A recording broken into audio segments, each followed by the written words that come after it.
Lexman says he can hear us good in YouTube. It's got to be well, Jesus, feedback echo. It's got to be what Coop is doing.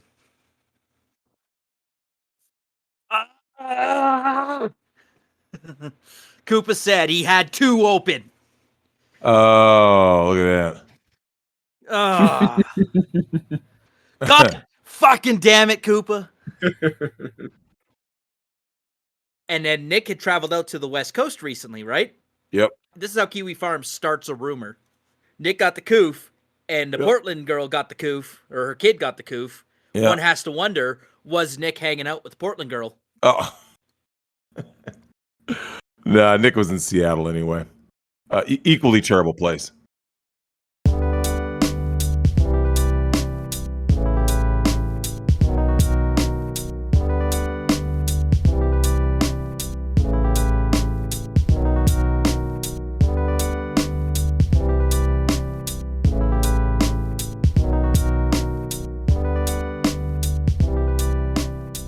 Hello, everyone. Welcome to episode 45 of the Migtown podcast, your only weekly source for Ninja Gaiden remakes. As usual, I'm producer Tim. Joining me is Drexel. Say hi. Hello, everybody. Also joining us in studio today, we got the GrimLord in studio. Say hi. What's up, everyone? It's the GrimLord, and I'm back with I'm on the Migtown podcast. Awesome. Hey. Yeah. You and Ken Jennings there and your vile, misogynistic, and disgusting streams. Oh, man. I had to take those down because, see, one thing, I'll just make this brief, but there was a lot of really important stuff on there because I was talking about my growing up and all that, and I didn't want just everybody on the entire internet streaming that stuff because that was pretty private and personal stuff that I was talking with Ken about, and Ken was actually helping me through it, kind of. And I was like, oh, no, I'm not going to have everybody listen to this, especially people I don't know from Adam. So I got rid of all that stuff. And when they were doing midstream, I'm just like, click, click, click, click. No. So, Drex, we talked about this in a live Q&A, but the women, the Karens that got Ken canceled were streaming one of our shows to themselves and then kind of, calling us incels and saying that we hate women and we're misogynistic, right? All the usual attacks, right? So Ken does a live stream and he invites one of those Karens on to debate with him. And I happened to catch it. So I said, Ken, get me in there. And I go on there and defend the Migtown honor. It's the same line I've said many times. You love women often. You don't hate women. You love them quite often. Yeah, man. And honestly, I summed up the whole red pill movement as asking men to make better choices with their lives. Because at the end of the day, and I managed, I framed this argument in such a way that, like, these women were saying in the chat, it's like, holy shit, I like this guy. He's talking, well, as you would say, he's spitting facts, right? But they're saying it in their usual Karen way. But, I just say, like, at the end of the day, the Sophie Long, Michael Long, and Kelly Long case is about a bunch of children caught up in a situation that never should have existed to begin with. Yeah. Right? So, now we can't control women, right? The Catholic Church has tried to do that for thousands of years. How's it going for them? The only one that can control women are their true masters of the modern era, and that is the government. The government is who controls women. Yeah. Government and corporations. We can't. Yep. Right? So what we can control is the advice that we give to other men in a manosphere, and women who come to the manosphere and want to learn more, want to educate themselves about the manosphere. That's what we're here for. We're not here to we're not a misogynistic podcast, first of all. Like I said, you and I are both super straight and we love women. Right? We have our various relationships with women. We bring women in to talk to us. And then the other one, the other side, of course, is to always call us incels, and we disown them, right? We do not claim incels. These are people who worship pussy. These are people who validate their existence on how much pussy they are or are not getting. And that's not, those aren't people that we can claim. Well, we got to be fair. We got to be fair. The true incels in this world are married men who don't get any vag, because a quote unquote incel who is a single guy who's saying, well, Drex, I want sex but can't get sex, he can just hire a prostitute, right? He can hire a streetwalker. And then what do they always say? But I want the relationship. See, all that guy has to do is stop caring about the relationship aspect. If he just wanted sex, he could just go ahead and grab a fistful of 20s. Shout out to Coach Greg Adams. Grab a fistful of 20s and go make it happen, right? Unless you're Russell Greer. Unless you're Russell Greer and you go to Olive Garden and blow 5 racks. I think that the women that went after Ken would probably get along great with you, because if they're not being satisfied with these beta male simp orbiters that are around them, you can come over and blow their backs out, and you're not going to get clingy. You're not going to be texting them and crying over them. Nope. Right? You hear women complain all the time, oh, this guy's so clingy, right? You know, I've never been called that once my whole life, ever. That is a statement that I believe to be true. Never And happened. I've never had a girl would call me actually clingy. enjoy your company. Yeah, we're gonna have a good time, and then I'm gonna leave. There's one thing there's one thing I do want to say about that. These guys that want the relationship, that's why I like the relationship sims and the Japanese novels so much, because you're dealing with those gender dynamics. But you know, it's more of a fantasy aspect, and they don't want a real date. I mean, let's be clear, because a real date is not going to be like the fantasy that they've got in their heads. You know, they see the anime, and I'm not even talking about the anime, I'm talking about the movies and everything to tell us that it's this fantasy. So I'm like, if you want the fantasy, just freaking live in the fantasy, because you're not going to be happy if you go on the real date and find out, oh my God, this is terrible. This isn't what I thought it was. Because people are not fantasy. That's the difference. Yeah. So, I mean, that's that. I did inform the Karens that they do not have our permission to rebroadcast our copyrighted content unless it's covered under the Fair Use Clause of the Digital Millennium Copyright Act. I think that's the correct way to say it. But you have to offer something. If you play our content and offer no commentary, you don't clip, you know, you're not cutting out clips and saying, well, let's react to these things. No, that's a copyright violation. That's our intellectual property, and we absolutely have full rights to to pursue recourse. Now, I did not copyright strike their stream. They then privated the video, so I think that thread is gone. And I made it clear to these enlightened ladies that they do not have our permission to rebroadcast our content if it's not fair use. If you want to listen to our content, you can find us on our channel. Give us your ad revenue, right? You can visit our where we host the audio files, Libsyn. It's migtown.libsyn.com. Those are legal ways to get a hold of our content, but we certainly don't appreciate someone restreaming it into YouTube and it's not on our channel. We work really hard to make this content, and if you're going to steal it from us, yes, I will pursue recourse. Drex, comment? I mean, it's we know a lawyer. Yeah, right. You just retain Nick Rekieta for 5 grape sodas. It's just, I don't know. These people, they know what they're doing. They need someone to attack. That's all it is. They just want someone to attack. They need a new boogeyman to make their lives interesting. That's all that is. But I do think, they got their pound of flesh off Ken. I think I went in there and defended our honor very well. I don't know if they probably won't listen to our content. Our content isn't geared to them. I want to make this very clear that our content is not geared to someone who's in a happy and sexually fulfilling relationship. That's not our audience.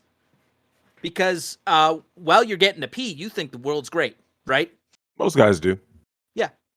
Yep. So then you're not going to listen to us doom and gloom and shit on everything because you're like, oh, my life's great. I'm different. But then until we'll be here to pick up the pieces. Yep. Right. Grim, you might appreciate this reference. Grim, do you watch? I'm not a big weeb. I watch a little bit of anime, mostly shonen stuff, right? I don't really go off the beaten path from shonen. Basically mainstream stuff, right? Dragon Ball, Full Metal Sure. Alchemist, Sure. Naruto, Bleach, Mm-hmm. right? Mm-hmm. Not One Piece though. I don't like One Piece. I don't either. But and it's a very specific reference, but it is right after. Yeah, it's right after Shikamaru's master is killed, or his sensei is killed, right? And he has this scene with his father where he, because Shikamaru's a very like cold, calculating, unemotional person, right? And his father's like, well, no, that's not healthy. You need to let this emotion out, right? Your sensei was just killed. So it it tells him it's okay to cry. And then he has a line. He's like, oh yeah, let it out. I'll be here to pick up the pieces. And then he closes the door and leaves his son alone to cry. Well, I think that's when the whole world collapses upon you and you realize that your unicorn really wasn't your unicorn. That, yeah, it's okay to go into a closet and ugly cry a little bit. And then here at the Migtown, Drex and I will be here to pick up the pieces. right. And another I was gonna bring just one more example. This is actually maybe a little bit more relevant. It's not anime, but I always bring this up because I think it's very important in the manosphere in general. And this has to do with the Beavis and Butthead episode, Bang the Drum Slowly, Dumbass. It's a very important episode because it's the one where they pass the drum around and it's like a men's thing or whatever. And Beavis, he literally they basically tell him, they say, think about all the things you're upset about in your life, relationships that aren't working out, you can't get the girl, all that kind of stuff. And basically just bang the drum. Well, he ends up banging the drum all night and all day long until finally he gets everything out of it. And he just gets angry and angrier.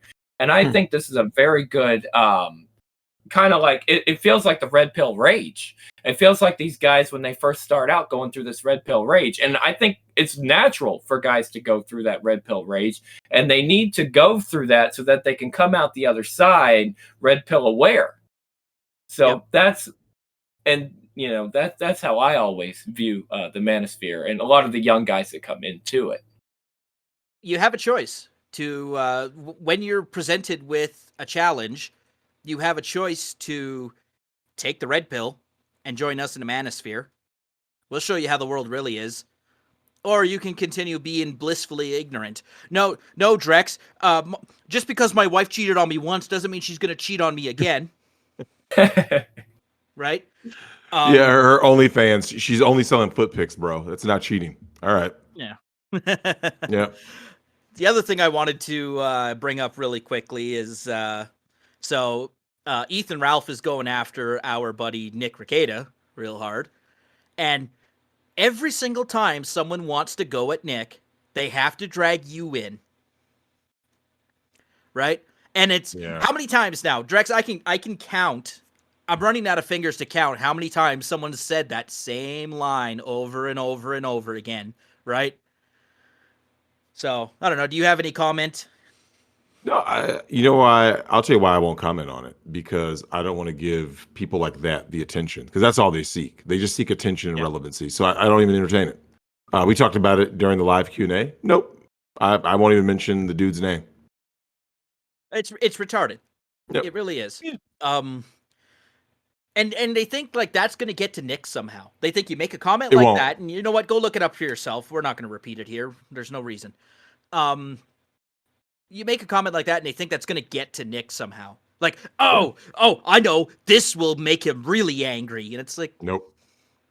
Well, it doesn't get to Nick, and it doesn't get to me. I mean, like I said, I literally just shrug my shoulders like, oh, that joke again? Oh, okay. Yep. Whatever. Yeah. Yeah, get in line, buddy. You're what, the 20th person to have said that? It's so tired. It's like being the fattest kid in school. You've heard every fat joke, right? Yeah. So someone calling you a new joke. Yeah, come up with a new joke. You a fat ass. Like, oh, you think I haven't heard that before? Yeah, sure. Got it. Yep. Heard it a million times. So it's like, it has no weight anymore. So yeah, get something new. Do new material. I don't remember where I heard this from. I think it was a random bit on a radio show, but they were playing Larry the Cable Guy doing Yo Mama jokes with this other comedian who I did not know. And those were pretty fucking. First of all, we know Yo Mama jokes, right? Yeah, These were most of them were very new. Most of them were pretty new. I'd never heard them before, and I was like, "Well done, Larry the Cable Guy. Those were some good Yo Mama jokes." Yep. Some of them were repeats. You'd heard them before. You see them on joke websites, but like that's the thing.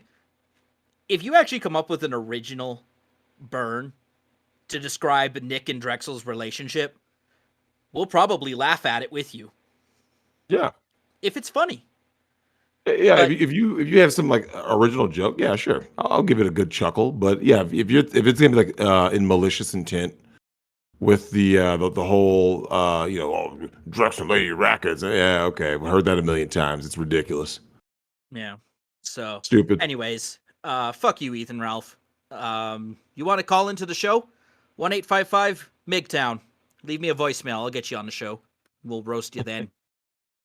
Speaking of fat jokes, did you hear? Country Hometown Buffet is going to use Ethan Ralph as a sponsor. Well, I mean, it wouldn't shock me. You know what? Look, the dude, Nick. I did a stream with Nick on Yellow Flash, and Nick used Ethan Ralph's Gunt as an avatar. So I couldn't help but just laugh. It's like it's the most savage burn because that's all you need to do to burn someone. Because Anna, that Star Wars girl, was like, "What is that?" So she had no clue. She had no clue who Ethan Ralph was, no clue what the avatar was. So everyone had to explain to her what the Gunt was, and she's just kind of like, "Oh God, that's so bad." It's like because that's classic Nick, just a troll. So yeah, I mean. Yeah, if you want to go ahead and go to war with Nick, go ahead. You'll lose, but go ahead. Someone in Nick's Discord caught a screenshot when Ralph got into that fight with ASE Riley, who's he works with Dick on the Dick Show. These are all like e-celebs. I'm sure you don't know. Yeah, exactly. But they got into. These are two like overweight guys getting into a slap fight with each other. It was hilarious. Anyways, Ralph loses his pants like down to his knees, so he's got this fucking Gunt overhanging. And someone in Ricada's Discord took a screenshot of that and said, "Why, yes, General Gunt Nobi," because it literally just looked like a fucking. It looked like the face of a stormtrooper helmet all rolled up. Yeah. I think that's the one. I think he had like a red shirt on. I think Nick. That's the one. Yeah, it was like an orange or a red shirt. Yeah. That's the one he used. It just. Yeah. God, it was guys so, like that. They just look for attention. That's all it is. Yeah. They just look for attention. Yeah, anyways, it's whatever. We wanted to address that, get it out of the way. Like I said, Ralph, you want to call into the show? I'll fucking have you on the show. But otherwise, you know what? You want to go at Nick? But leave Lady Rackets, leave the kids, and leave anyone you're not fighting with out of it. Yeah, one would hope. Like, there's a lot of things you can go at Nick for, right? How many times have we made fun of his nose? How many times have we made fun of him grifting? Or how late he is? Or questioned his straightness? Right? There are things you can go at Nick for. You don't need to drag other people into it. You especially don't need to drag in his wife. Yeah, that's weak. Well, that's kind of what doomed Abba and Preach. Same thing happened when they had the whole... I should have my fault. That's what doomed Fresh and Fit by going at Abba and Preach, right? Yeah. They lost like 30,000 subscribers. Their views, like, there's no need for it. No need at all. I mean, and that's kind of one of the things that inspired this whole thing was I reached out to Grim. You know, Grim, you had a message on your, I can't remember if it was on mine or yours. I think it was in your server, right? Where you had a message that really inspired today's show, which is about, I'll let you go ahead and just kind of say what the gist of it was. Hey, so first of all, that's not just a message, that's a video. I actually did a full video on Migtown.tv, where you can find me, of course. And I basically, I got sick and tired of looking at the front page of Migtown.tv and seeing, basically women going bad or women doing bad, women behaving badly. That's pretty much all I saw. And it's like, and it's not the stuff that was new, because of course the new one, there was a video, it was real time, that they actually showed a German Shepherd with like a little bit of semen on her face. Like, what the hell are you guys doing on here? And then all this, I know, right while I was recording, I was live recording the video and just happened to see that. And then as I scrolled down, I looked at trending, which shows what most people are looking at. And it's all, this woman's tattooed and no, she says she wants to die. And then this woman is a former feminist. And then this woman used to be a whore. And then this woman and this woman. I'm like, okay, see, there's one thing that's very, very important I need to point out here. And it's that the normies, leftists, whatever, they've got another acronym, like they have another definition for Migtown, and it's men getting triggered over women. And I'm gonna say, we don't want to be in that place where their acronym actually frickin' means what they want it to mean. Because when I go to that front page of Migtown.tv and I see men literally getting triggered over women, I'm like, that's not what this is about. That's not what TFM wanted this to be about. TFM said Migtown is about taking control of your life. I mean, when I was listening, when I was in private chat, that's basically what he said. That's what it's supposed to be about. It's not about, oh, this woman does this woman does that. And when I put out that response, there was some mustache guy or something that told me, oh, just because you no longer want to raise awareness, like some guy by the name of David Sherritt, I don't know anything about him, but just because you don't want to do that doesn't mean that the rest of us are done and that we should stop. And I'm like, look, I understand. This information is invaluable to young men. But as Tim said in episode 44, Migtown.tv is probably not the place they're going to look for it. Blue-pilled normies is what I'm saying. Because Migtown is already, if you Google it, you will find everything horrible you can possibly imagine. So most people that are blue-pilled and they're looking for red-pill knowledge, when they type in Migtown, they're like, oh, I don't want to go there. However, if they get Taylor the Fiend, Alexander Grace, all these other guys that you've mentioned, they don't have Migtown in the name. So they can just go and find that. And the other thing about it, though, Drex, is all this information that they're putting on Migtown.tv from the guys that I guess have been there for a long time. We're like the old guard in a way. It's all coming from YouTube. So I'm like, hold on a second, guys. Like, why are we preaching to the choir over here? Why aren't we taking the next step? You know, what happens after you go your own way? What do you do? What is your life like? That's what I'm not seeing. And of course you look at like Pop, who's got political stuff on there. Like the top video on Migtown right now happens to be Joe Biden. The fact that he doesn't answer questions, that's been getting a lot of hits because it's way more important than all these women they're upset about. That's a distraction from what's really going on right now. Absolutely. And, well, the message has been diluted and co-opted, right? And that's what happens because that I had sent you a message when I saw that because I saw the comment that you made, but not the video. And as you're talking about that, it really struck me because I talked to TFM about that when we had TFM on, right? It's evolving beyond that because TFM admitted, he goes, there's only so long you can sit here and talk about simps and cucks and feminists and blah, blah, blah. He's like, what comes after the rage? What comes after analyzing, critiquing everything? What comes, next? It's about, all right, man, look, we got to get other people who think like us, join forces, right? And start, moving on and building yourself a bigger, better life. You know what I'm saying? And so sitting around just being like this, look what this woman did. And it's like, yeah, we know though, right? Like we actually know. Like there's only so long you can really sit there and I mean, think about it.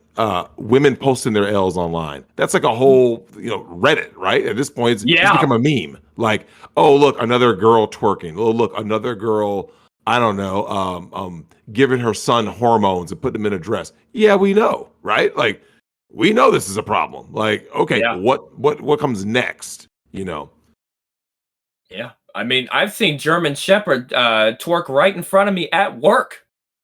I was sitting there. I was working in a stock room in the back of the warehouse, and she just starts twerking in front of me with her booty all sticking. I'm like, what are you doing? And then she finally just moves on. I'm like, what the hell is going on here?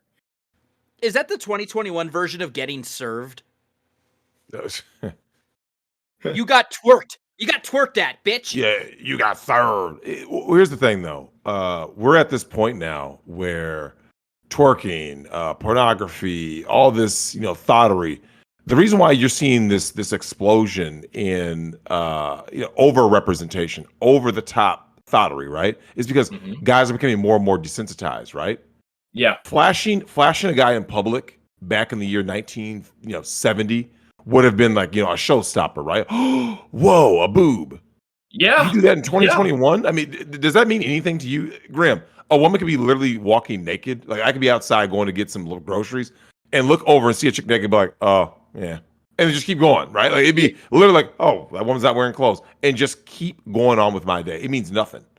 I had I actually got a story about this because I have not been to very many adult establishments, but I did go to a strip club here in the area.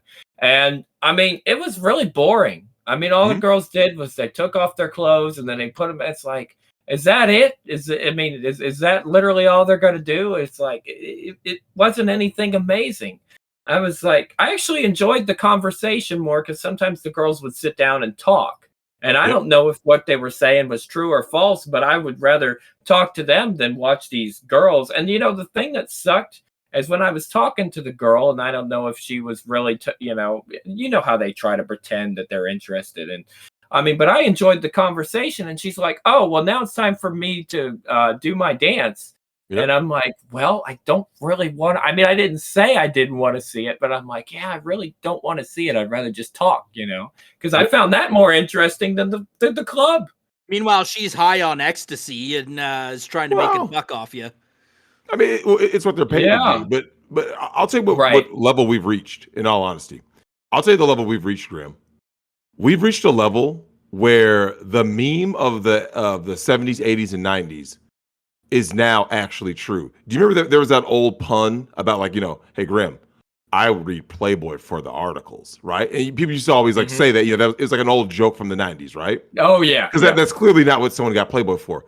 I would beg to differ that right now in 2021, if you have an interview with a porn star, people would actually watch the full interview before they would watch a full scene. They'd be like, let me just go to the parts I need to get what I need done, and then I'm done, right? Like, so I would have shout out to NCAA Cat for sending me the Bella Danger video on the little podcast, right? And Barstool Sports is what it's called. And so I was actually interested to hear what she had to say, right? Like, they're bringing up different topics and stuff. That's more interesting than if someone says, hey, you want to see this a Bella Danger video? Like, not really. You see what I'm saying? Like we've literally reached a point because the thottery has gotten so out of control. We would literally like if I had to listen to a porn star, like if someone says, hey, Drex, porn star podcast that you're gonna, someone's gonna interview her or one of her latest scenes, they're like, just give me the podcast. It'll be more interesting. Like, that's how devalued sex and sexuality has become in the modern world, especially to a lot of the men out here. And speaking of some of the things that we talked about the message in this space being diluted and co-opted. Grim, have you been hearing more and more of these rumors about government agents are infiltrating the red pill channels? You've been hearing about that? Oh, I know they're there. I know they're there. I mean, TFM is a former NSA agent, and I don't have any issues with that. Matter of fact, I like that he has that government intel because he's one of the guys that generally cares, and he'll say, hey, that guy over here and this guy over there, they're more than likely feds, and they're more than likely trying to get you, to say the wrong things to get you taken off.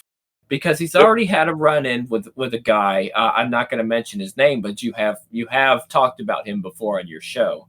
But this gentleman in particular, he definitely pointed out as a Fed. And then the guy made a video getting upset about TFM because he said he was a Fed. And then a couple months later, a month or so, maybe not even that, he was gone. Just absolutely gone. Yeah, well, these guys are frauds. And speaking of frauds, Grim, I got a little note here. I want your take on this. Okay. The need for the chameleon purge, because we can't address a lot of these infiltrators and feds without first addressing the chameleons, because they're starting to grift over here to do what I just said at first, right? Dilute and co-opt the message. Yeah. Well, there's also another thing. This is completely maybe like a turning the chessboard a little bit, but not only is it the women that are doing this, but there are some male chameleons out there as well in this manosphere. And I want to say that some of the guys that are posting this content, this red pill aware content, they're not doing it necessarily to make men red pill aware. They're doing it because they know they're getting hits and views and clicks and sponsors and everything else. So they know if they keep putting this material out, they're going to continue to get all kinds of, they can live off of it. Basically, they can make something of it. It's more of a job now than it was about actually helping guys out, and that's the problem. TFM never wanted to get famous; he just wanted to help guys out, and now we have this grift mentality among men. Well, the men, it's the PUA. If you think about where's the grift coming from the male side, I would say the male grift is the PUA, right? That's the grift. Well, not the female grift is the I'm going to try to get you back on the plantation is the female grift. Well, not only that, yes, the PUA grift has always been as strong as it has ever been. But I'm saying there's also a PUA grift, not a PUA grift, but a manosphere grift, where the guys constantly upload video after video after video after video after video of women behaving badly. They keep the guys obsessed with the women so that they can't focus on anything else. And they're like, oh, well, this woman's doing this. I got to click this. This woman's doing that. And all the while, they just build up, and I mean, it is important. It is important to get that information out there. But there's a point where, like I said, you have to move on from it. Yes, we know women have been saying and doing dumb shit since the dawn of time. But that doesn't mean that you need to focus your life on it. And that's the incel problem. The incel guys are like, oh, if I could just get this perfect woman. It's first of all, they're not perfect. A relationship is a lot of hard work. And you may absolutely hate that person no matter how beautiful she is. You may despise being in the same room with that person. I've seen that happen several times. People that loved each other grow to hate each other. And they're just sold this. I did a video about this. I haven't released it yet. But I called it a zombie dream. I basically said, you've seen Reanimator.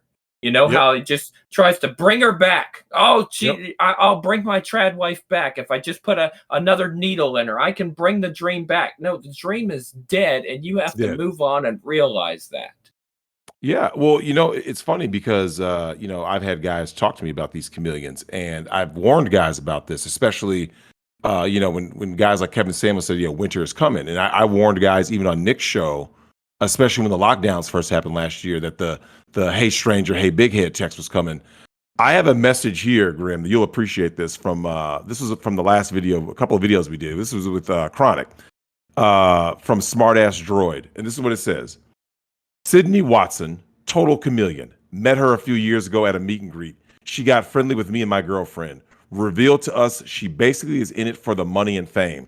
To quote her, quote unquote, all the guys here are gross. Her IG before she blew up was about as narcissistic and thotty as you can get. She then tried to take over the men's rights movement in Melbourne, or Melbourne, as they say, and make herself the face of it.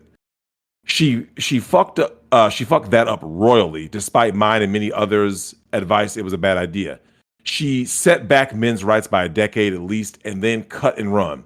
She blocked and censored anyone who disagreed with her plans too. So all she had was her little simp army. She was a huge feminist at university, and like so many of these overnight red pill chicks, saw a chance to get famous in a niche community and cashed in. She even has Avi Yemeni around her finger. He's a good dude, met him too. Yeah, look, I've been saying this. When you look back at someone's history, right, especially these chameleons, do the research, right? How did you go from hardcore feminist to like all of a sudden you're this? I think Roma Army got called out for that, right? Yep. When you see chicks with like neck tattoos and stuff, and you're like, wait a minute. So a person with neck tattoos and they're all tatted up and all this stuff is somehow a MRA all of a sudden? Come on, Glenn. Come on. Yeah. And these guys believe it. These guys believe it though. Oh, when we're done with Thought Girl Summer, so we got to get Miss Portland in to do the finale of Thought Girl Summer. Absolutely. The next mini series we're gonna do late October, probably debut at Halloween. That just makes sense, right? Yeah. Is Start the slaying. Chameleon Crusades? Halloween. There we go. Halloween. Halloween. Now, Grim, I got to ask you this question: what should women's position be within the community, in the manosphere community? Doggy. Tim's got to speak to the Karens now. Okay, yeah, that was good. You know what? Like these women, they try to say, "Oh, well, no uterus, no opinion."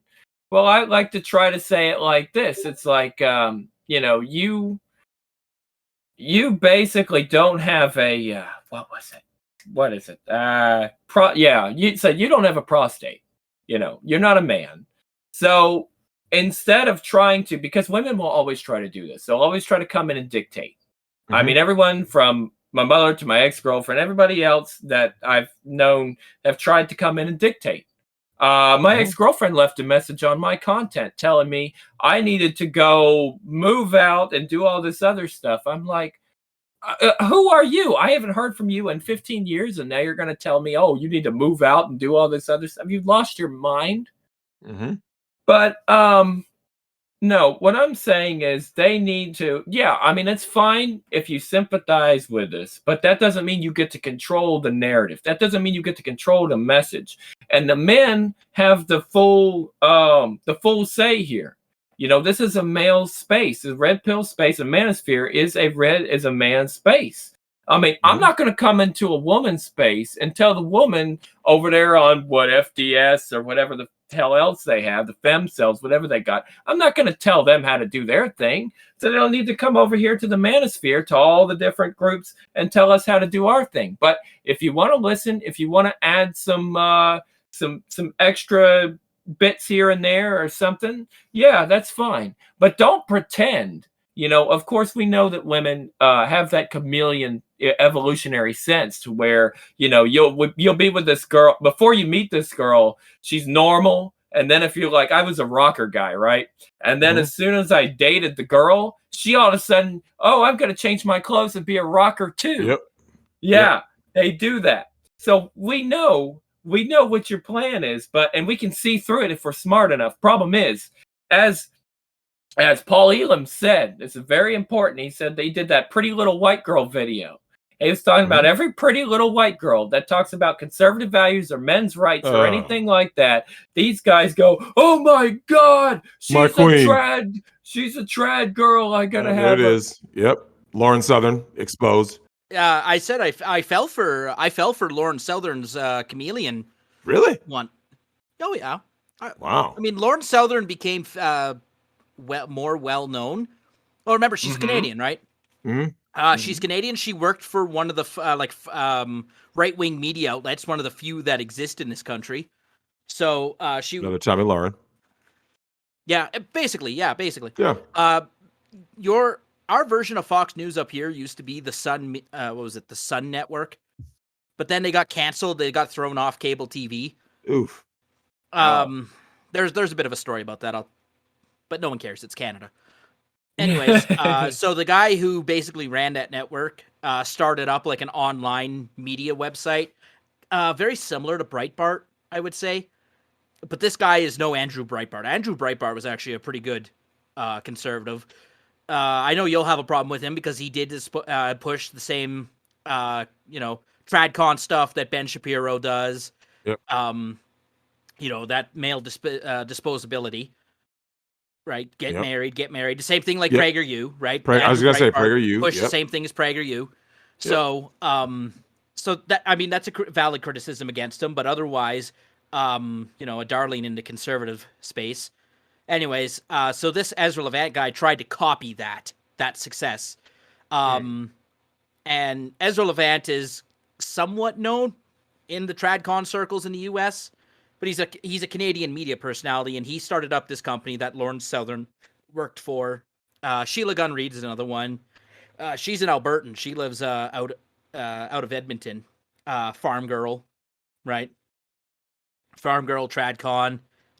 Faith Goldie is another one. Like, he's surrounded, and conservative women are pretty fit usually. This guy Usually, surrounded yep. himself with a lot of very beautiful women, right? The three most well-known ones would be Faith Goldie, Lauren Southern, and Sheila Gunn Reid. And you can look those three names up, and you'd be like, yeah, I'd smash. I'd smash. You'd be an idiot not to smash, right? Lauren Southern, smash or pass? Oh, fuck yeah, I'd smash that. I'm sure thousands of men have. Well, see, most of the female muscle girls I know, they are conservative and blatantly conservative. They'll talk about how bad Joe Biden is and how bad the vax is, all this other stuff. Of course, it's up to it's your choice on the vax. Yeah. Yeah. So back when I was younger and dumber, right? And like I still best identify my politics as being tradcon. But I wasn't red pilled back in those days. Like, Sure. I still thought, oh yeah, my unicorn's out there. I'll find her. I'll wife her up, and we'll have this beautiful traditional 3-kid family. Mm-hmm. Yeah, that's funny. Things change. And so, I fell for Lauren Southern's charm because she's about my age. We're not very far apart in age. God help my And- co-host. He's obsessed with Lauren Southern, Lauren Chen, any of these. Travis. Yeah. Graham, does he know it's all an act? Does he know it's an act, man? I don't think. Well, you gotta understand. He's on that kidney dialysis real bad. So, I mean, even TFM and I talked about this. It's best to kind of let him live in that fantasy world because the rate we're going. I mean, he's got a tube in him. He still comes in and does the show, but I just prefer not to don't black pill the guy if he might be, he doesn't have that long. I don't know. Mhm. But he's been on dialysis for a long time. And by the way, he did not get the virus. Did Nice. not get the virus. Yeah, he has 2 years, never got the virus. He's done several tests, never got the virus. This man could die at any minute because of how bad his kidneys are. And believe it or not, he does not. Yeah. Good for him. Well, I do have a question for you, Grim. It's almost like the virus is fake or something. So Grim, I got a question for you. All What do right. you think is the best thing about guys going their own way? Independence. And I say that because I like independence. I'll tell you something. The last woman I dated, we basically sat in the car and we talked. And I don't know, I guess I was like, you know what? I haven't finished watching that original X-Men cartoon from the 90s. And I was rewatching because I hadn't finished it. And I said to myself, I would rather be watching that X-Men cartoon than sitting here talking with this chick because it just, I feel like there's something I could be doing that would be more interesting than this. Mm-hmm. And that's what I did. And then, of course, I bought my doll because when I bought my doll, I said, well, what do I like in women? I said, well, I like the cuddling. I like the large breasts, because I always dated girls with large breasts is my thing. And I just got one. And I'm like, oh, hey, that works. That works for me. And there's no drama, no craziness. See, one thing about the relationship is as soon as I started dating her, my phone started blowing up. And I'm like, man. And I'm hearing about, well, my grandpa, my father, and all that. Like these people that were never a part of my life only a couple weeks ago. She's now just trying to push in. Like, I'm like, hold on. Let me, I want to have my independent space here. And again, it's like women are afraid of this. It's like they won't let a man chill and be himself. I always get called out because, I'm the hentai guy and I'm doing the perverted stuff. I happen to enjoy what I do with reading my eroge novels and there's fans of that stuff. And I part of that community. I talk with the people in publishing, the different companies now. So I'm having a lot of fun with that. I'm enjoying my life. I don't know how much longer I have because life is short. Remember the story I told you about the 27-year-old guy, fit as a fiddle, got cancer, killed him in a week, didn't even know he had it. Thought it was he lift weight, he lift weights like you do, and he thought it was just pain or he messed something up from lifting weights. It was in his back.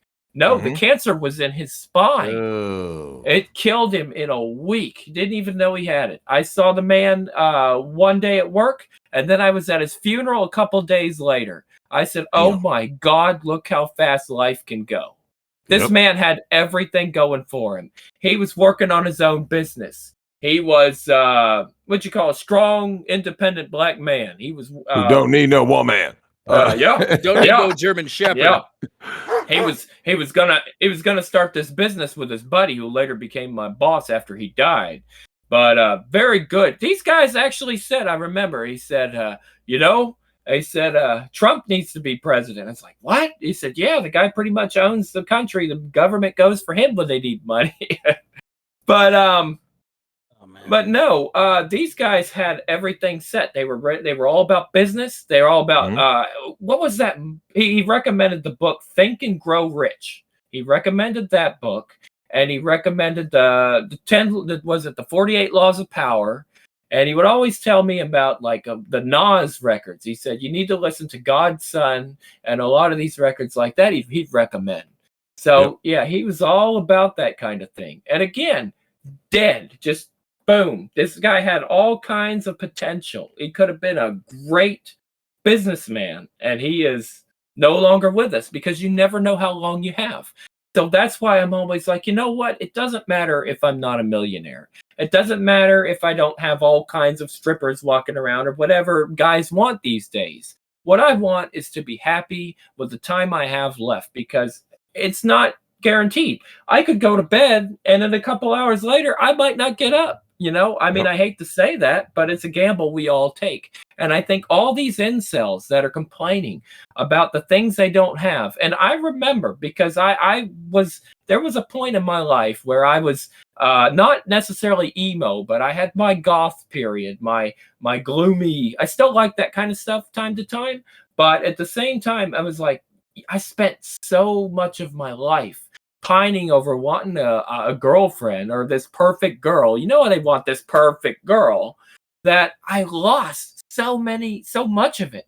Like, it's gone. I can't go back and relive better times because I sat and sulked around wanting this girl. And I'm like, oh my God, if I could teach these men to not do this, if I could teach these men to find something, maybe solace in the games I play, like the hentai anime, whatever, the dolls, the pill, whatever works for them, they can actually get those urges out and go work on something else, go build themselves up, save, invest, do things I didn't do. We live in a culture right now that wants us to spend. Buy this game, buy this music, buy this movie, buy this. And you buy it, and you realize you don't have any money. And they're like, oh, I'll be old. I'll be old in like 50, 60 years. Well, that goes by pretty fast. I used to work in a nursing home, and an old man, he approached me and he said, save every dollar. And he said, make sure you save as much as you can, because if you don't, you're going to end up like me. Damn. And I was like, yeah, I'm telling you, I have seen it. So it's great to hear that wisdom from these old guys, though, right? Like, yes, to just having them kind of interject, because, like you said, I mean, everyone has an idea that like they're gonna basically. I'm not gonna say no. People don't think they're gonna live forever, but I think everyone thinks they're gonna live old, and when they get to the end, it's just gonna be like this joy ride into the sunset. And I want to ask you about, you're talking about with the incel thing. What do you think about like male shame, right? Which happens in the form of, like, obviously, there's guys that'll bash the version of the incel, to even something which has become more prevalent, trying to dick police, right? Guys like, you should hire a prostitute, and someone else says you should. Like, you start seeing, what do you think about that? Where guys are now the male shame, not just the women shaming the guys, but the guys shaming the guys. Or even shaming guys about having dolls. Yep. Yeah, that's dick policing. Yep. It burns me up. And I'll tell you why it burns me up, because I see it constantly on social media all the damn time. There's guys constantly going around saying, oh, you don't get laid. And they have to defend the fact that they get laid as if it's some grand fucking trophy that they're able to get pussy. And, and I explained, I said, because they posted something on a website. I'm not going to say the name of it, but basically they posted on it, and I said, look, all this is going to be transactional. I talked about what's going on in Japan and all that other stuff. And the guy told me to go touch grass.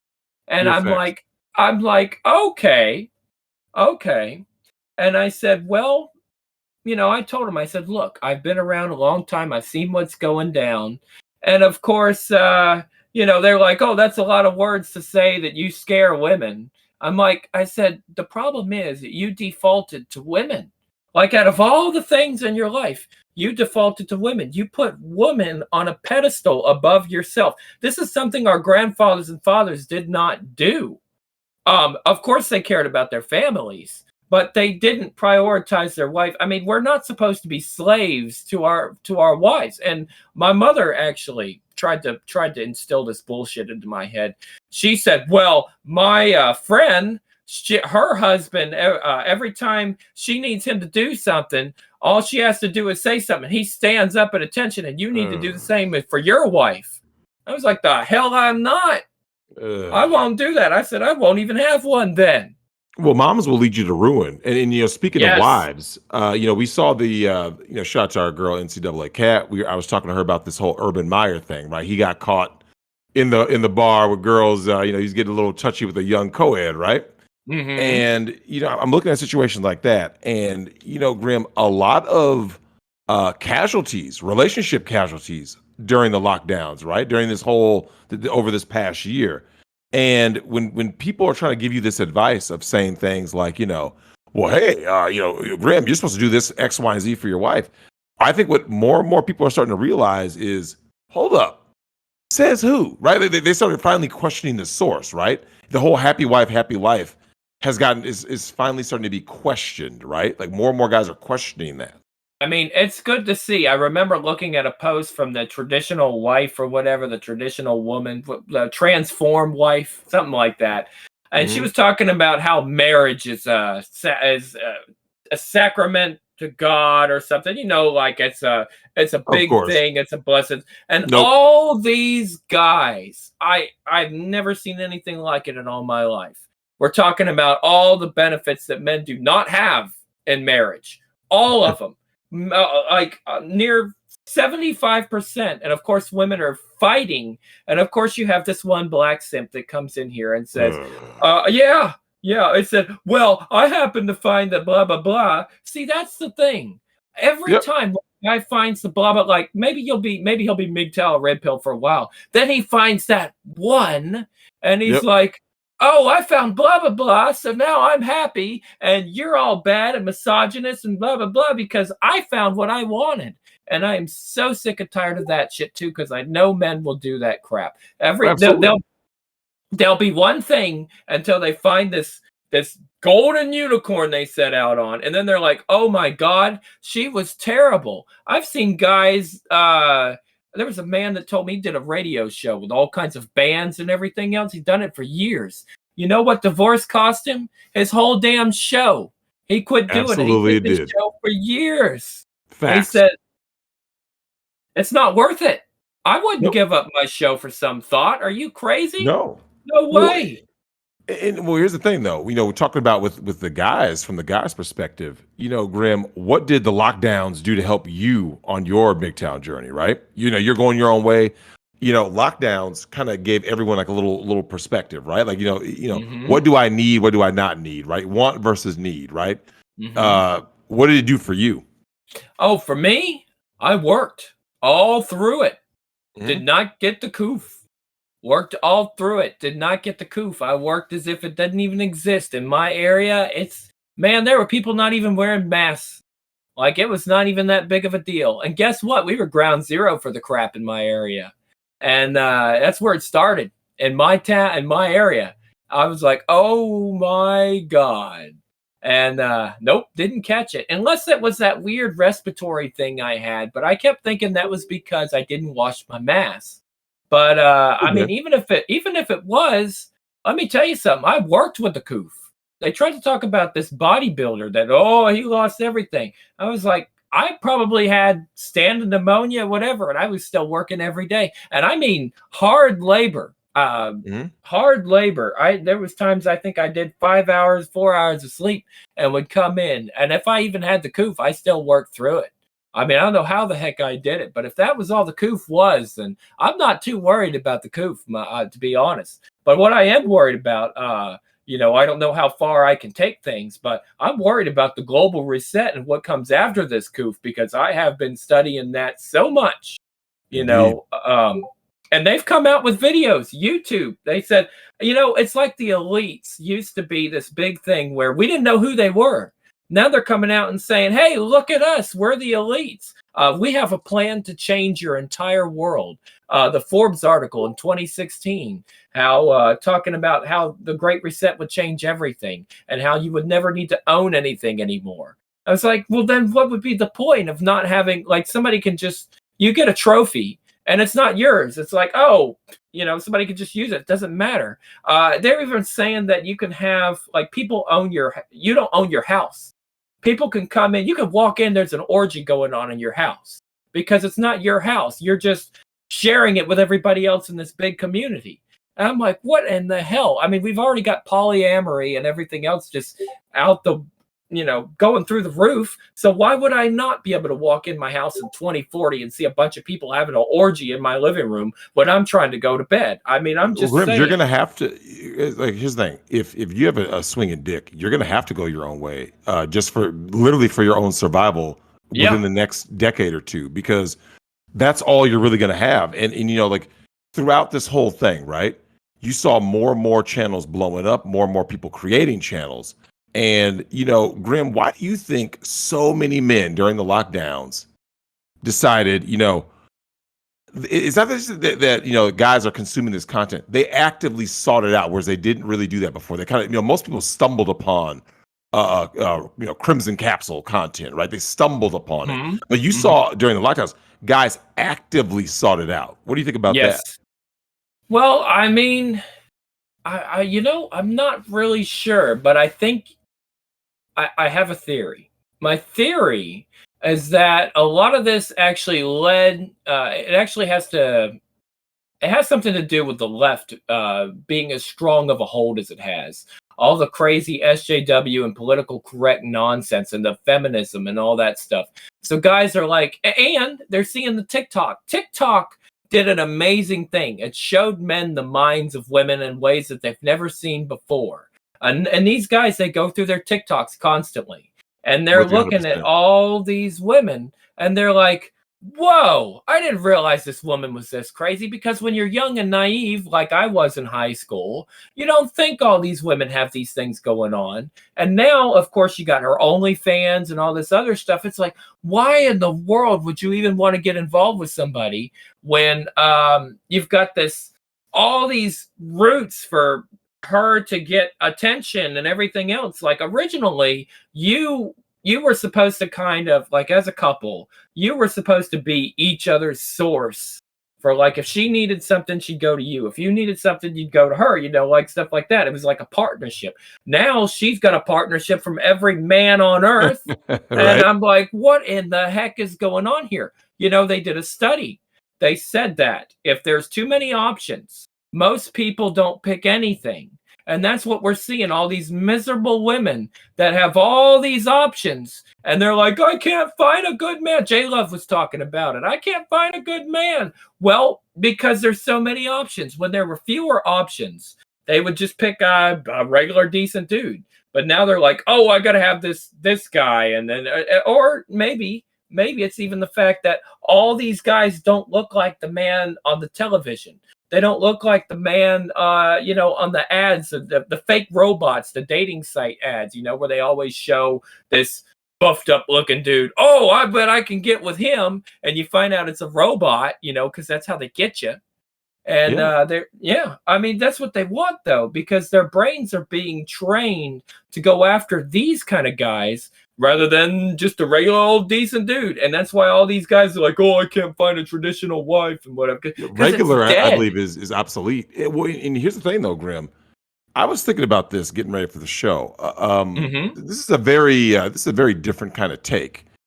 And so we have all these females migrating to the manosphere red pill channels, right? More and more and more, right? Mm-hmm. Something hit me. And it's like, it's like that light bulb moment where it's like, bing, you're like, oh my God, like that actually makes sense. What do you think about this? Simps are sliding to these women's DMs. They're migrating over. And my thing is this: do you believe that in a bizarro twist of fate, that it's like the manosphere is basically WGTOW because it's anti-feminism, right? Because think about it. If women are going the way that they're being told, right? That's feminism, right? That's thought culture, all blah blah blah. Okay, so watch this. Let's say you're a girl who's how about 17, right? You see most of your classmates being turbo thoughts. They got seeking arrangement, blah blah. That's what they're telling girls to do, right? That's the norm now, right? Getting ran through, blah blah. OnlyFans. Okay, you go like this. I don't want that, right? So then you go. So all the women around you like this. Yeah, live your best life, girl. Yeah, go get ran through, girl. Yeah, use men, girl. And you're like, I don't really want to do that though. So then they go like this. Okay, that's what the ladies around me are saying, right? They're ratchet aunts, their moms, blah blah blah, the teachers. So they go like this. Let me go out there and try to find if there's someone who's giving me a counter message, right? So don't you see? It's like this weird twist of fate, right? That by women coming to the manosphere, they actually have like that's them going their own way. It's against their norm, right? The current norm for women is to literally, go get ran through, right? Use as many men as they possibly can, right? And thought it up and go so I can focus on my career, right? And then there's someone out there, like, it doesn't matter if it's me, you, Kevin Samuels, Undead Chronic, Ribby, who's going, hey, yeah, guys don't care about your career, right? You're like, wait a minute. See, this is them going their own way. It just so happens that their own way is basically back to traditionalism for the rare few who can actually still find a decent mate, right? Yeah. What do you think about that? Well, like we have the FDS and the pink pill and all that. I don't consider that going their own way. I consider that part. Originally, what it was called, the female version of PUA, because instead of looking for the high value or what do they get? The high value? I don't know if it's the high value women or the PUAs. They want the really hot, attractive girls. Well, the women, they want the high value men. I mean, and the leveling system they have over there. Oh, absolutely. That's all that is. Now, there are definitely a few women. WGTOW, I don't talk much about it, but it is a very super infinitesimal small thing. There are a very small amount of women who say, I could lose things in a divorce. Believe it or not, it has come up. There are a few women, mostly older women, that have said this kind of thing. And they're look like, how miserable they are, though, right? Like Candace Bushnell. Like, okay, let's just say for the sake of argument, let's say someone looks at Candace Bushnell, right? The writer of Sex and the City. It represents the end result of women going the current route, which is not their own way. It's going the feminist way, right? Which is rack up a body count, focus on your career, eschew family, eschew children. None of that matters, right? So then when you wind up getting 60 and you realize, oh my God, I'm completely alone. My life sucks. Yes, they do care about their possessions. Like, oh, I don't want to marry because I don't want some guy taking my stuff. They know deep down no man of value is going to marry them, right? They all know this. Yeah. Like no man of value is marrying a 60-something-year-old woman. She's going to be entitled, blah, blah, blah. So this is the crazy thing, though, Grim. You think about all the men who came to this space, right? Due to issues with women, whether it be their mom, a lot of guys were raised by single moms, right? They had to deal with all that trauma, right? It was their wives, right? Or ex-wife. It was their girlfriend. It could be a female coworker who Me Too'd them even, right? And they came to this space, right? Where they took the red pill or the black pill, right? And the thing is that, this question gets asked, just like we talk about, the guys that need saving. Do we have an obligation to help the women become the very best versions of themselves? Because you and I both know, if the women keep losing, because remember, feminism is failure, right? So in the long run, they're going to lose. If the women keep losing, guess what they're going to do? They're going to make the laws worse by being more draconian, right? They're going to say, well, daddy, government, you see what I'm saying? Like, the more women lose, look at the way the laws are now. It's because the women are losing, right? So this is their way. They run to the government to nerf the field, right? Yes. So do you believe we have an obligation to then now basically be like this? Just as much as we're schooling the young bucks, because remember, if guys are saying, yo, man, these girls are thoughts, they're this, that, and the other, it's almost like in the same token, and this, Nick and I talk about this. Your message to your boys and your girls are gonna be literally the polar opposite, right? If you have sons right now, right? Let's say you got 5 sons, you're gonna be telling them to avoid these women, right? Like avoid them at all costs. Like just don't do it. The laws are terrible. But watch this. Yes. I want you to imagine you have 5 daughters, right? Right. Now what do? You see what I'm saying? Because going around going, these bitches ain't shit. It's like, oh, that's not a good message into my 5 daughters, right? Yeah. So now you're on the opposite boat as a man. You're like, well, I got to teach my daughters how to be, wife material, because deep down, if you send them out to those colleges, right? You send them out to basically go get highly educated and ran through, and then they're gonna be broken and miserable as they get older, right? Yeah. So what obligation do you feel we have?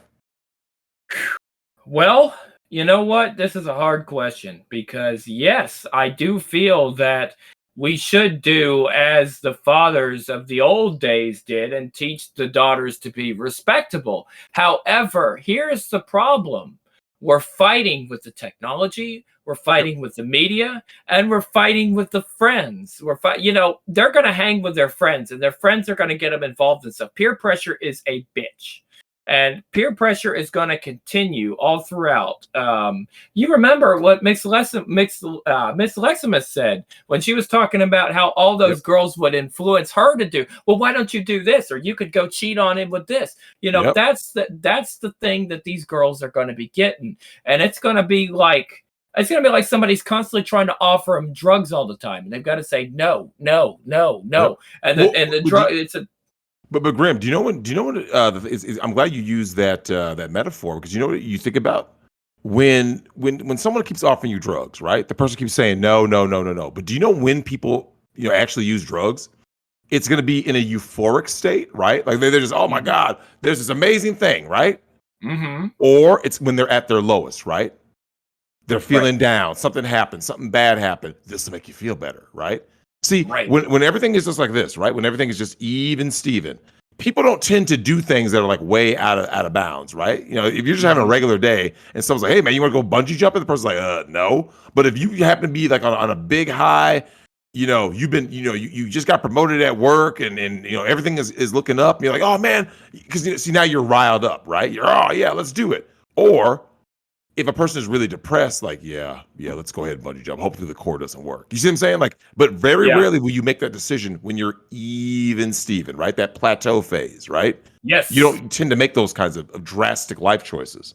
Yeah, I mean, it's like those after-school specials. Remember how they would wait? And it was always the kid that was going through a lot of shit, that was all depressed and beat down. They're like, hey, try this. It'll make you feel better. And then they go and they're like, yep. And that's the bad thing about it is that's literally how a lot of these drug addictions happen. And with all these thoughts like, oh, I feel so bad. Oh, take some of these. They help me out a lot. That's what the other girl says. Yeah, well, yeah, that's the peer pressure that you're talking about. Because let's face it, Miss Leximus talked about that. Our friend Anna talked about that. Like, you'd be amazed at, like, because these girls want to lead you to ruin. And when you start asking questions, hey, tell me what the women in your life tell you to do. It's always something that's going to lead them to ruin, right? Yeah. They never say stuff like, hey, man, stay a virgin. Hey, learn how to cook. Hey, keep yourself fit.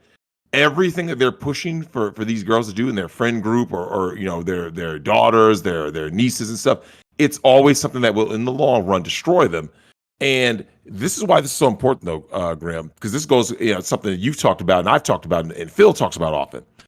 Is that with all of these factors, right, as the divide keeps growing, right, keeps getting wider and wider, right, the gulf between men and women, what do you believe is the impact on this space after the full implementation of the sex dolls and lover bot revolution? Because that's the next phase, right? Like as both sides grow more detached from one another, right, which is where we keep getting further and further, right?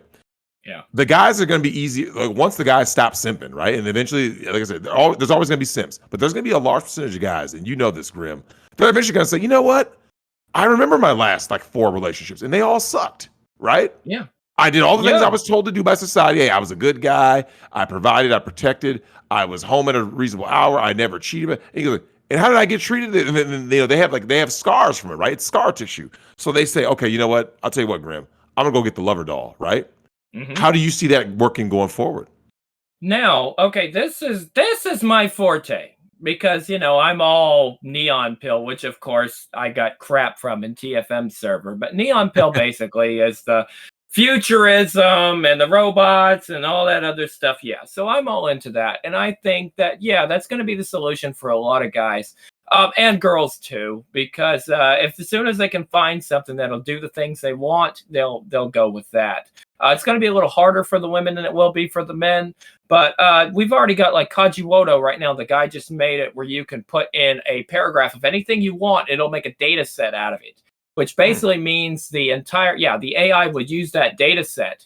It basically creates. I mean, any book, anything you want. You could probably do horrible things with that data set, but anyway, there's all kinds of things you could do. You could put in like your favorite manga chapter. Well, manga, of course, that wouldn't be paragraph, or light novel, rather. Light novel. Yoshken, he knows a lot about those. But you put in your light novel stuff, and all of a sudden it starts acting like your light novel character you just read about. And you can talk to it. You can interact with your light novel character. And pretty soon that's going to be the thing. There's going to be so many people that get that. They're going to be like, well, this does this. She says this, and she says that. You got to look at the Japanese guys with the Holograms. Yeah, man. He got married a hologram. Yeah. That's it. I've been paying close attention to what's going on in Japan. Very close attention. That's the future. Now, however, there is a really, really good thing that I know this is going to happen because, obviously Zuckerberg is trying to merge to make this metaverse thing where you use the Oculus. Of course, they're going to try to plunge you into a Ready Player One style thing. However, Alan Moore did, and I'm going to read this on my show if I can ever find it, but it was a short story and it was illustrated basically. I don't know what, it was a year, I think like 2040 something, but basically it showed what would happen between virtual sex in the far future. And basically they showed this, the woman, and she looked all trashy or whatever, but she put her glasses on and she looked beautiful. She's this beautiful avatar. And then of course there's the guy, and he's got potato chips everywhere, and he doesn't look, he's not the greatest looking dude at all. I mean, very lazy looking. And he puts on his glasses or whatever, and she sees this attractive guy. And this was the 1980s that this was written. So this is predicting, as Alan Moore's always predicted a lot of things. This is predicting what's happening is going to happen. This is going to be the future. Everything's going to be transactional. And this is what, now I blackpilled the heck out of some guys a couple nights ago when I said this. But yes, like Demo Man. Demolition Man was just on TV not too long ago. I tell people that is the future. Like, yes. People don't want to accept it. I'm like, dude, like, do you remember? Okay, do you remember how Stallone looked when he got out of cryo freeze, right?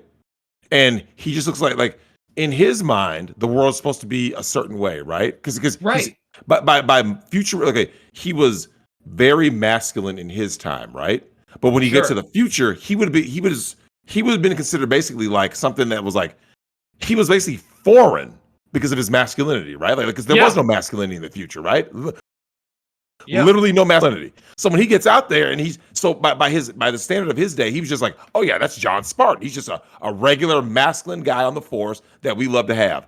In the future, he's rejected, right? Yeah. And so when Sandra Bullock is like, hey, I would like to know, the evening has made me really, horny. I would like to know if you want to have sex. Remember, he's like, oh yeah. And then he's thinking like, oh, I'm about to smash Sandra Bullock. And then she brings out the VR. Do you remember the look on his face? Like, wait, what? And Grim, it's coming, man. Because what you described is basically Wall-E, right? Fat, lazy people sitting in little pods, right? That is the future. No one's going to be happy. Well, see, this is where I blackpilled the guys, and they're like, stop. Like, Whiplash is like, stop. You're blackpilling me too hard. And I didn't mean to. I'm just being honest. But we're going to have a thing like Japan does now where the girls walk in, they pick the guy they want to be with, and he basically acts like her boyfriend. They're going to do that with girls too. And it's probably going to be where you actually meet them. I think they are going to start giving up the V, But what I think is going to happen is they're going to use that as a connection to their OnlyFans. You know how strippers would try to keep their customers in by giving them the goods? It's an So they're ecosystem. going to do that. And they're going to continue to get money from the guys that go see them and fuck, because they're like, oh, I have these bonding chemicals now because I went and had sex with this woman a bunch of times. The more you had sex, the more you bond with her. So she's like, oh, well, she's my girl, even though she's about 5 million other guys' girls too, because they're going in there and seeing her. And I think that's going to happen. I think Do you know it's also going to be. Did you ever see the movie Her with Joaquin Phoenix? I still need to watch that. Oh, for all the guys out there that are gonna watch this, man, see the movie Her with Joaquin Phoenix, because that's gonna show you just. I mean, there's so many positives and negatives, right? Like, I'm not gonna spoil anything, but let's just say the fact that you can, only a man, can actually fall in love with an inanimate object, right? An AI, he can actually fall in love, right? Yes, he can. And TFM has talked about that. Only women can. Women can say, "Oh, I love my dog." Not really, right? Like men legitimately like love, right? So the movie does address that of what happens when you fall in love with an AI, right? So if you haven't seen it, definitely see it. I'm not going to spoil anything. Well, I do know the ending, but I won't spoil it. I will. It's so great, but I don't want to spoil it because it'd be a great talking point. But if we're sitting here, no one's seen it, certain people haven't seen it. It pains me to be the guy to spoil it because it's such a great ending. But like one of the things that I thought about though, Grim, is that what steps do you think that guys need to take so that they don't return to the plantation or to the nihilism? Because you were talking about blackpilling guys. Amr and I have talked about this from Alpha Male Lifestyle. Shout out to Amr. And see, I just like this thing. I don't have any feelings for any of this. I just go like this. This is what it is, right? I just throw my hands up and I go, Grim, this is what it is, right? Like you don't hear me, you don't see me crying or anything. I'm just like, yeah, this is what it is. What do you want me to say, right? Right. And what do you have to say to those guys? Like, what are the steps that you believe these guys need to take so they don't because when these guys dip into nihilism, man, you start getting mass shooters, right? Yeah. And I'm trying to prevent that. Or these guys fall into like blue pill simpery, right? And then that's how they basically become your enemy, right? Yeah. What you just said, they go in the comment section. You know what, Grim? Screw you. You know what? I got a queen. And you're just like, yeah. And then you see them 5 years later, and they're miserable, right? They're a cuck. They become, you know what they become, Grim? They become Prince Harry on the cover of Time magazine with Meghan Markle. A prince has been devolved into a cuck sitting behind his wife, right? Yeah. What do you have to say about that, Grim? Like, what steps do you think these guys can take? Well, I say it as I said it with Phil and I went to a hell of a rant about this with Phil and Richard on. And basically, what I was saying is these guys need to find a fucking hobby. Like, go find something else. Find something else to do. If you got to have the relationship so bad, just go, like I do the visual novels and stuff. Like, that's good for me. I mean, it works. A lot of people like those. They like the relationship dynamic. And of course, you also have the Kajiwodo, and I wouldn't recommend Replica, but there's a lot of other things. If you have to talk to something that isn't going to mess with you, go artificial. Like, I'm not trying to black pill guys. I'm trying to neon pill them. I'm trying to get them into, hey, we're in this age now where we have an alternative. We have alternatives now, and they're slow at start. Like TFM said, we're in the Atari age of robotics, but we're not in the Atari age of other things. And I mean, there's going to be a lot of AIs you'll be able to interact with, and whatever girl you want. Basically, you know what? I'll say this: I would rather sit down and talk with an AI girl in a virtual area than talk with a real one. That doesn't actually care about me. Like, I know the AI doesn't, but the AI was programmed to give a shit, and the real one doesn't have to give a shit. That's the difference. The real one doesn't have to give a shit. She can say, "Oh, blah, blah, blah, blah," but then the real one, she's programmed because the algorithm, everything else. So she actually will care. Like TFM said in his video, he says it was literally programmed to love you. That's the difference. It's programmed to love you. So why in the world you going to deal with this thing? I mean, I know people say, "Oh, you're against free will and all that." I mean, look, there's There's a difference. Humans, yeah, we have free will. Robots, I believe in limited sentience. I know people will talk about what is Skynet. that?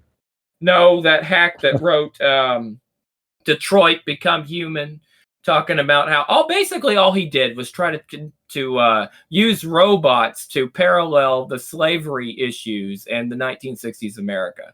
That's what he was trying to do, saying, "Oh, they'll be our slaves and we'll mistreat them." Well, some people mistreat them, yeah, probably, but that doesn't mean everybody in the world will mistreat them. And that same problem I have with the Animatrix, because the Animatrix had Grim, is that any different than humans? Like think about it. Humans mistreat humans, right? Yes. Okay, X% of guys are actual scumbags, right? Like literally scum of the earth. Yes. X percentage of women are literal scum of the earth, right? Yes. Then you have the people who are in between. You have the people who are like exceptionally good. There are no saints, but they're exceptionally good, right? They don't tend to do things that are harmful to people, right? Like unless it's literally their only option, right? Right. So So trying to make it like a robot to try to replace something, it's like, but X amount of bad people are gonna do bad things to whatever, whether it's a human, an animal, a robot, like that's just what bad people are gonna do. Is abuse. They're abusers. So, we were talking about with some of these masculine figures. I was going to ask you, one of the things that the need for this space. I'll talk to Phil about this also on Monday. Okay. Is with James Bond coming out, there's a need for this space, and how do you feel about the killing off or cucking of so many pillars of masculinity, right? Like James Bond. I'm sure you heard about, the newest No Time to Die. I will not see it. I'm not going to spoil anything, right? Shout out to Clownfish TV. It's what I already knew, right? Like I already predicted what was going to happen in this movie, right? Yeah. When they said this is definitively Daniel Craig's last movie, when they say words like definitively, I know what that means. We all know what that means. Yeah. So I was like, oh yeah. So what do you think about that? Just the way they're treating these masculine heroic figures like John Connor, Luke Skywalker, making sure they eat them or cuck them completely. Everything's a damn woman now. Indiana Jane. I mean, that's pretty much been confirmed. Oh, I almost forgot about that one. Yeah, Phoebe. Well, whatever her name is, Phoebe something. Yeah, but you know what? Something. I have those movies, the paragons of masculinity. I happen to love Arnold's movies. I don't care for him now, but I respect his bodybuilding career greatly, and I have a big respect for his movies. I respect Stallone's movies. I respect a lot of other guys that have come.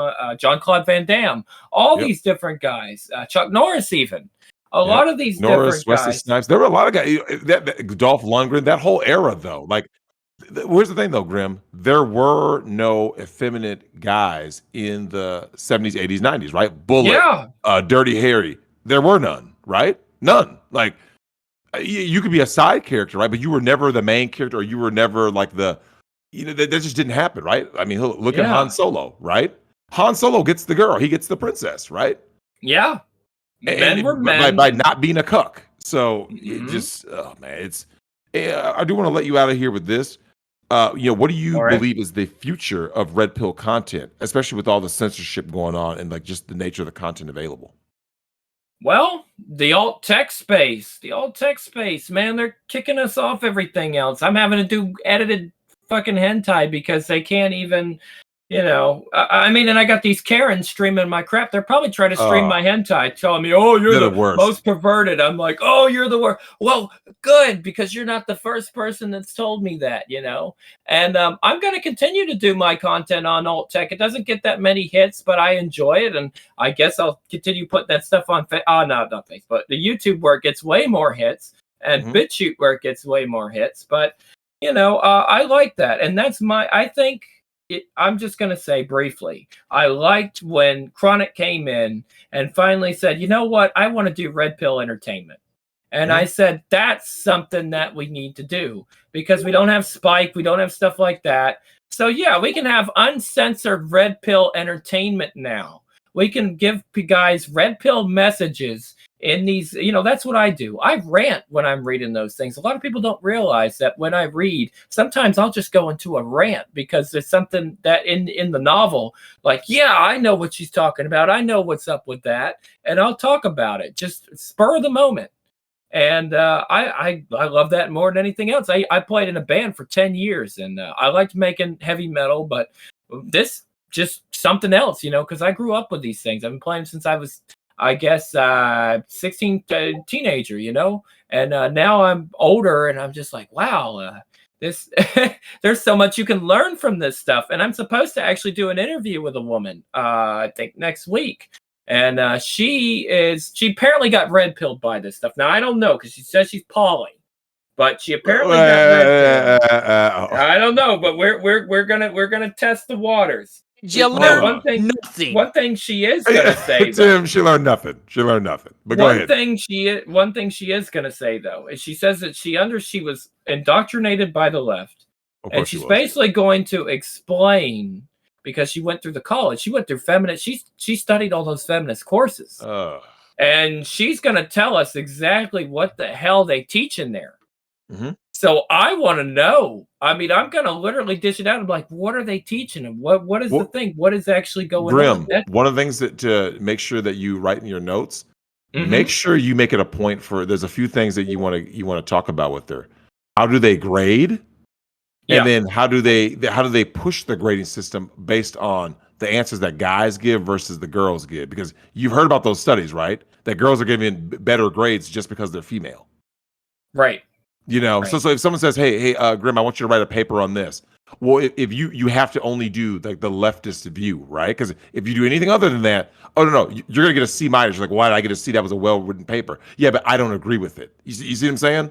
That's how they make you conform, right? Like, you know, if you're out for the good grades, right? The guy's gonna be like, because that's what you want to know, right? It's not just what were they teaching you? How were you graded though? How were you viewed, right?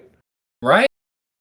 Because that think about it, that really does matter. Because okay, think about it like this: if a girl flunks out of her class because let's just say she starts to have the red pill in these same classes, right? Like mid semester, that girl, while failing out, is going to now realize the lie, right? Like, oh my god, just because I don't go along with these people, and then she'll start to look at her friends and go, these people aren't inclusive. These are the real villains, right?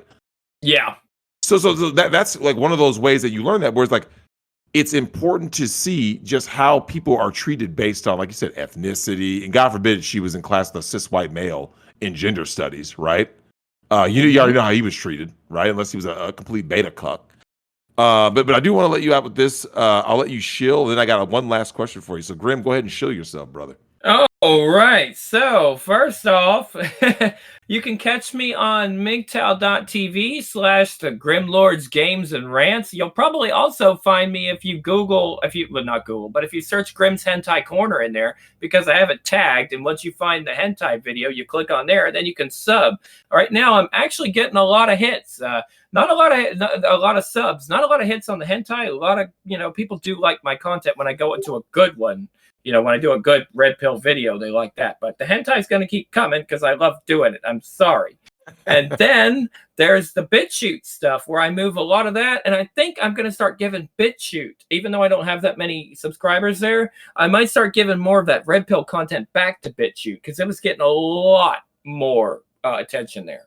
So I'm going to go post that stuff there. And then I have my YouTube channel, which is Grim's Censored Hentai Corner. And basically what it is me doing the weird thing of taking all the non-hentai parts out of hentai games and posting them under the tag hentai to see how many people are checking it out. And surprisingly, I've got 400 and 500 views on some of these videos, and there's not even 1 ounce of sex in them.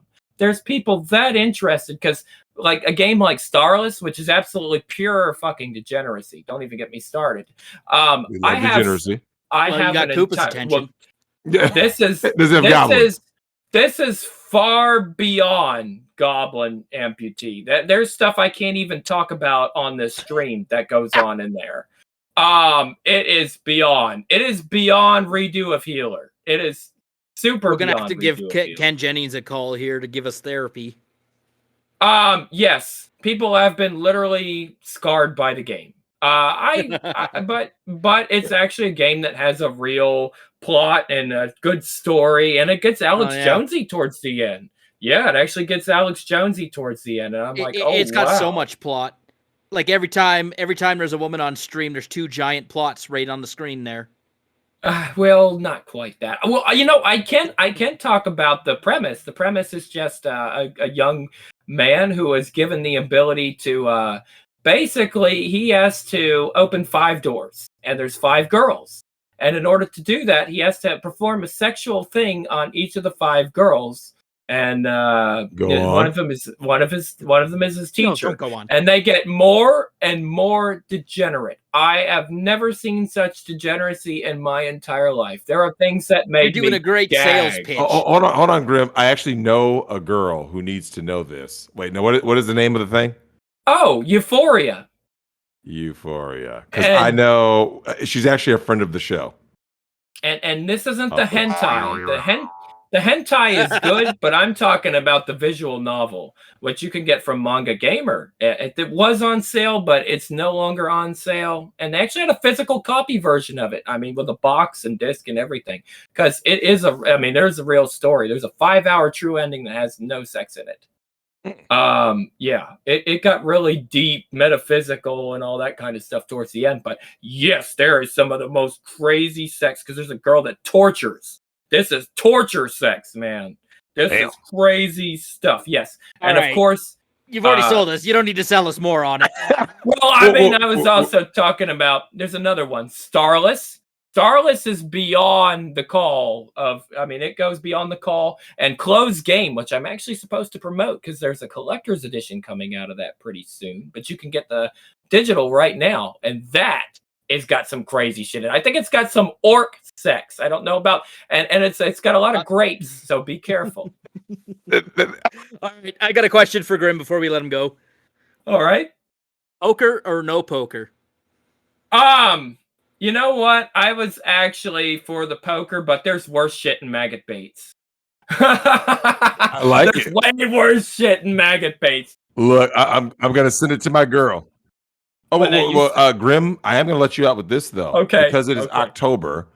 Horror films. What are your favorite horror movies? It's horror October. Film. We got Halloween soon. Okay. I am a diehard fan of Hellraiser. Big fan. Read the comics, everything else. I went pretty far. I love Clive Barker stuff. Love Stephen King stuff. I love... the really freaky horrors, like I want to watch Bad Biology in my server. I want to watch that. I want to watch what is that one that Nick talked to you about? Society. I love Society. Love that freaking movie. And I love Frankenhooker. Frankenhooker is just great. I love that one. Basket Case, all that stuff. Yes, for this shit. Well, this stuff was actually made around your era, Tim. It's not that new. It's old stuff. Sure. I'm just getting too old I'm getting too old for it. I love horror. I always love a good horror movie. Never can get too old. A couple of great comments there. We got Thoughttober and Swalloween. Oh, I like that one.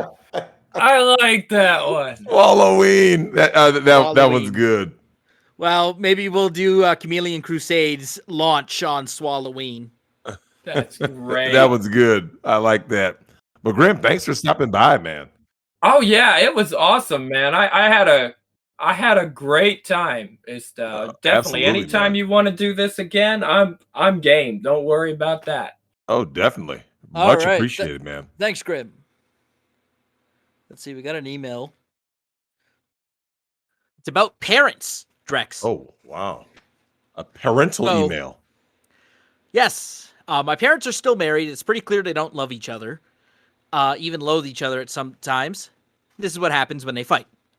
Mother is short-tempered, will throw things, but when she gets angry, she's consistently angry. Father is submissive and will agree with the mother and then insult himself, call himself trash. But then as soon as he gets defensive, he angrily screams. Mother has said that father acts like a woman on her period. And I agree. Oh. When divorce was brought up, I asked my parents if they did a prenup. They did not, and her dad didn't even know what a prenup was. Wow, what a cuck. Wait, so what's the question? I'm scared I'll fall for someone who's like my father. How do I avoid that? Oh, this is a female? That's what she for. Yeah. Oh, this is from a female perspective? Yeah. Oh, Jesus. Well, that's what she Okay. tested for, right? Well, okay. Here's the simplest way to do it. Does the guy remind you of dad? If the answer is yes, you have to just go for the opposite, right? Yep. Because Tim, is this not what we tell guys when guys are like, I'm afraid I'm gonna, end up being in a situation where I marry someone that's like my mom. It's like, okay, well, if she's similar to your mom, you start to analyze like she's just like my mom.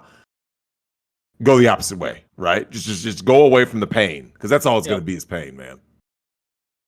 Anyways, yeah, shout out to Lex for that Swalloween comment. There's That's great. couple of people watching on the YouTube live stream, so they see this video. I'm just gonna self-show that really quick. If you are a $20 level Patreon or Subscribe Star, which is the Supreme Alpha level, you are able to watch us record these shows live with video. If you are a member of the $10 club, or the Tyrone Club as I call it, you get the audio only. So you can only listen in to the audio, which through Master Tech Wizardry I was able to accomplish.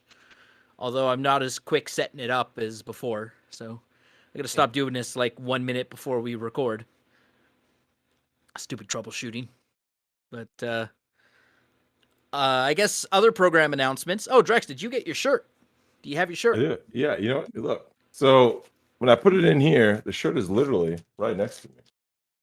How's the printing look on it? There it is. Does the print look good. It has that very like gluey smell right now. Oh yeah, I'm sure it Yeah, does. you know that's. In, oh, this is a 2X. Let me see. I do like the. I like the print. Apex in the chat said, "Hey, bad sales pitch." Well, joke's on you. You're not seeing the Thought Patrol shirt Drex is holding up. No, I guess it sucks to be you, huh? Nice. Look at that. Yeah, it's that great. Is awesome. The funniest thing is we're coming up to the year anniversary, and just like things have been strolling along. Steady got new people in the Discord. The shirt, and you just look at like 1-2 years ago when someone's like, oh yeah, did you think you'd see your face on a shirt and blah blah blah? Like, not really. You know what I'm saying? It's just the way things happen, right? Like things just kind of move along, and you have a show with this person, you meet Vic Mignogna, you meet Mama Vic, you meet these people, you have people like Grim on, and just all the Undead Chronic guys that you've seen their content for the content creators, and then all of a sudden you're doing a show with those guys. So yeah, it's just been a fun ride, man. It's been one hell of a ride, and yeah, I like the shirt. I will definitely wear it when I'm on Nick's show, which will be not next week. I think it's the week after. But anyway, sorry. It's been quite a year. Quite a year. We're well, this was episode 45, so we only got seven more weeks until we're at the 1 year anniversary. That's crazy. My God. That trip to England to be with Phil is looking less and less likely. England's gonna be shut down, man. I promise you. Yeah, as this fourth wave lockdown starts hitting. I've already heard. I think was it Figbat was talking about that. Apex, they're rioting out in Australia. I'm telling you, like I had remember when I told you back then when Phil said they were still in full lockdown. I was like, I got this bad feeling they're gonna do it all over again. They're just gonna push the reset button. Oh yeah, and that's what it sounds like they're doing. So that's looking less and less likely. If we'll still figure something out. I mean, we'll figure out. We'll definitely do something live. Hey, maybe if I can get down into the U.S., I can drive down to Minneapolis. Yeah, and then like I said, I'll definitely when I go on Nick's show, I'll definitely go ahead and chill him, and so that way we can help our man Lex out. We'll help him pay the bills a little bit. We'll definitely. And I'm gonna put out to all the guests that we've had on in the last few months that we'll be doing that live stream on Monday. If they want to call in and drop in, say hi. Absolutely. We will be taking Discord call-ins. I'm gonna get Neo and Awu to help me with that. So they will be. What I'll do is I'll set up a public Discord so that anyone can join. You don't need to pay. You don't need to subscribe. You just get the code, go in, and then those two will be in charge of vetting everyone before they go into the show. That way, I don't have to do it. I can just control the show. You'll always get a troll or two trying to get in. Oh yeah. And you know what? It's really easy to shut them up because, like I said, I'll have moderators there. If they go out of line, Neil will probably just, Neil will mute them and knock them offline. So, Sounds good to me. and maybe Ken can help too, because Ken helped do Nick's call-in show. And while Nick's call-in shows tend to be chaotic, at least from the troll point of view, it was okay. You were there for that call-in show. That was the one where I Yeah, his called very in and first one. I was like, welcome to the Migtown podcast. You just looked up at Nick and you were like, hey, thanks for being on my show, Nick. I do Nick remember was that. just fuming. Oh, he was pissed. It was all in good fun though. God, I just love trolling Nick. It's so much fun. Well, Nick makes himself easy to troll too. Yes, he does. Well, he's such a boomer too, right? But yeah, we'll do a Discord call-in show. Like I said, we're gonna be there with Phil for hours and hours and hours, so we're not gonna run out of stuff to talk about. No, I always enjoy talking to Phil and getting an update from England. It's getting weird over there, man.